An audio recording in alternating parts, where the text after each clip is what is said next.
ప్రేజల దేవుని స్తోత్రం. క్రీస్తుని దేవుని బిడ్డలారా, ఉదయకాలమున చేరిన మీ అందరికీ కూడా ప్రభునామున హృదయపూర్వక వందనాలు తెలియజేస్తున్నాను. మరి సమయమున దేవుని వాక్యాన్ని విందాం, దేవుని వర్తమానాన్ని విందాం. దేవుని యొక్క సాన్నిధ్యంలో దేవుని కృపావరాలు పొందుటకు దేవుడు మనకిచ్చిన గొప్ప ధన్యతను బట్టి దేవునికి మనము కృతజ్ఞతాస్తుతులు స్తోత్రాలు చెల్లిస్తున్నాం. గమనించండి, ప్రభుతో ప్రతిదినం అరుణోదయ దర్శనం పొందుటకు, అరుణోదయ కృపావరాలు పొందుటకు, అనుదిన ఆశీర్వాదాలు పొందుటకు దేవుడు మనకిచ్చిన గొప్ప ధన్యతను బట్టి దేవునికి మనము కృతజ్ఞతాస్తుతులు స్తోత్రాలు చెల్లిస్తున్నాం. నేటి ధ్యానాంశాన్ని జ్ఞాపకం చేసుకుందాం. విలాప వాక్యం గ్రంథం 3వ అధ్యాయము 23వ వచనాన్ని చదువుకుందాం. నీవు ఎంతైనా నమ్మదగిన వాడవు, నీవు ఎంతైనా నమ్మదగిన వాడవు అని విలాప వాక్యములో దేవుడు సెలవిస్తున్న మాట మనం జ్ఞాపకం చేసుకుందాం. దేవుని బిడ్డలారా గమనించండి, ఇక్కడ నమ్మకత్వం అనేది దేవుని స్వభావం, ఉత్తమమైన గుణం. ఆయన నీ పట్ల తన నమ్మకత్వమును విశ్వాసతను చూపుతున్నాడు. అందుకే ప్రార్థన చేసేవారు ఎప్పటికీ పడిపోరు. కన్నీరు కార్చి ప్రార్థించే గృహిణి ఏ గృహములో ఉంటుందో ఆ కుటుంబము దీవించబడుతుంది, ఆశీర్వదించబడుతుంది. పాపం నుండి, అంధకారములో నుండి రక్షణ మార్గంలోనికి ఆయన పిలిచినవాడు కనుక నమ్మదగినవాడు. ఎన్ని బాధలున్నా, కష్టాలున్నా, ఇరుకులున్నా, ఇబ్బందులున్నా, శోధనలున్నా ఆయన తన కృప అనుగ్రహించి కాపాడి తోడుగా ఉన్న దేవుడని దేవుని బిడ్డలారా జ్ఞాపకం చేసుకుందాం. ఉదయకాలమున దేవుడు నమ్మదగినవాడు, అందుకే ఆయన మహాదేవుడని దేవుని బిడ్డలారా జ్ఞాపకం చేసుకుందాం.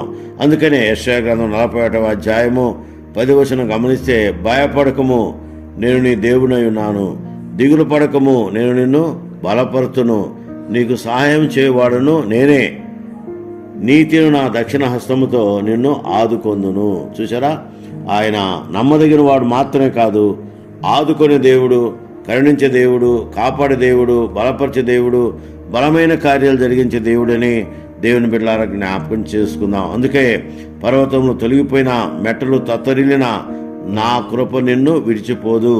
యెషయా గ్రంథం 54:10 చూస్తున్నాం. ఏ షరతు లేకుండా అయోగ్యులమైన మన పట్ల ఆయన నమ్మకత్వం చూపుతున్నట్లుగా దేవుని బిడ్డలారా జ్ఞాపకం చేసుకుందాం.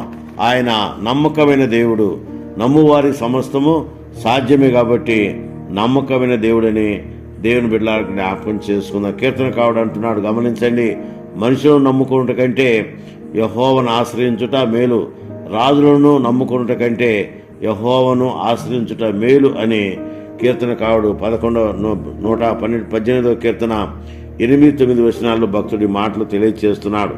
కనుక దేవుని బిడ్డలారా గమనించండి, దేవుని వాక్యాన్ని విన్నాం, దేవుని నమ్ముకుందాం. నమ్ముకుంటే నమ్మువారి సమస్తము సాధ్యమే. కనుక ఆయన నమ్మకమైన దేవుడని దేవుని బిడ్డలారా జ్ఞాపకం చేసుకుందాం. ఎందుకంటే ఆయన కార్యాలు ఆశ్చర్యాలు. అందుకే 1 కొరింథీ పత్రిక 1వ అధ్యాయం 9వ వచనం గమనిస్తే, మన ప్రభు అయిన యేసు క్రీస్తును తన కుమారుని సహవాసమునకు మిమ్మును పిలిచిన దేవుడు నమ్మదగినవాడు. చూసారా, నమ్మదగిన దేవుడు. కాబట్టి ఆయన నమ్మదగిన దేవుడు. నిన్ను నన్ను ఆయన చారదీసి కరుణించి కాపాడి ఆదరించే దేవుడని దేవుని బిడ్డలారా జ్ఞాపకం చేసుకుందాం. కాబట్టి ఆయన నమ్మకమైన దేవుడని, నమ్మదగిన దేవుడని దేవుని బిడ్డలారా జ్ఞాపకం చేసుకుందాం.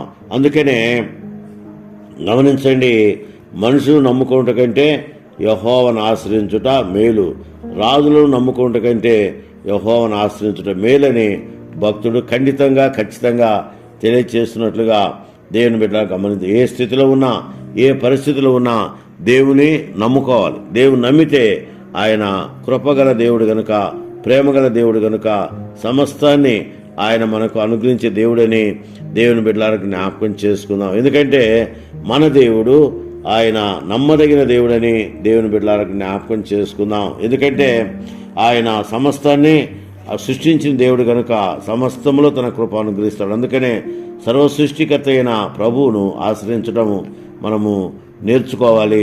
దేవునితో అనుబంధం కలిగి ఉండుట మనము నేర్చుకోగలిగితే ఆయన మాటలు నీవు విని శ్రీమంతుడైన ప్రభువు నీ కొరకు ఆయన చేసిన త్యాగాన్ని జ్ఞాపకం చేసుకుంటే నీ కొదవులన్నీ తీరుస్తాడు. ఆయన ఉత్తముడని రుచి తీసి తెలుసుకోవాల్సి ఉందని దేవుని బిడ్డలారా జ్ఞాపకం చేసుకుందాం. అందుకనే ఉదయకాలమున దేవుడు మనతో ఉన్నాడు, మన మధ్య ఉన్నాడు, మనతో కార్యాలు జరిగించే దేవుడు గనుక ఆయన ఘనమైన నామాన్ని మనము స్తుతించి కీర్తించి ఆయనను నమ్మాలని దేవుని బిడ్డ జ్ఞాపకం చేసుకుని 125వ కీర్తనలు అంటాడు, యెహోవా యందు నమ్మిక ఉంచువారు కదలక నిత్యము నిలుసు సియోను కొండవలి ఉందురు. యెరూషలేము చుట్టూ పర్వతం ఉన్నట్లు యెహోవా ఇది మొదలుకొని తన ప్రజల చుట్టూ ఉండును. చూసారా, అంత గొప్ప ధన్యత దేవుడు మనకిస్తాడన్న విషయాన్ని జ్ఞాపకం చేసుకొని ఆయన సన్నిధిలో ఆయన నమ్ముకొని ముందుకు సాగినట్లు పరిశుద్ధాత్మ దేవుడు సాయం చేయను గాక. ఆమెన్. May God